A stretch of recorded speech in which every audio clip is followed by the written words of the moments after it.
Hi guys, இன்னைக்கு என்ன பார்க்க போகிறோன்னா, நம்ம ஊரில் எப்படி வாழைக்காய் சிப்ஸ் எப்படி எண்ணெயில் போட்டு செய்வாங்களோ அந்த மாதிரி நம்ம கேரளாவில் வந்து பச்சை பலாப்பழத்தை வெட்டி ரொம்ப ஸ்லைஸாக லைட்டாக ஸ்லைஸாக வெட்டி எண்ணெயில் பொரிச்சு பொரிப்பாங்க. அந்த வீடியோவில் பார்க்க போகிறோம். லைக் பண்ணுங்கள், ஷேர் பண்ணுங்கள், கமெண்ட் பண்ணுங்கள் காய்ஸ். இப்போ நம்ம வந்து நான் சொன்னேன் அந்த பலாப்பழத்தை எப்படி எடுக்கணும். அந்த பலாப்பழத்தை இந்த மாதிரி வெட்டி அந்த எண்ணெயில் கழுக கூடாது, அப்படியே போட்டு பொரிச்சு எடுக்கணும். சரிங்களா? இப்போ போக காமிக்கிறேன். கட் பண்ணுறேன். ஹாய், நான் போன சிப்ஸ் எப்படி செய்றாங்க காமிக்கிறேன் பாருங்க.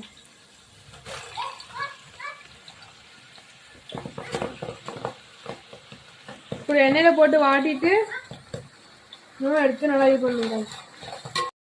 ஒரு வழியாக நான் சொன்ன சிப்ஸ் ரெடி ஆகிடுச்சு பாருங்க. இப்படிதான் இருக்கும். ஒரு சொல்ல மாட்டேன் சிப்ஸ் போட்டது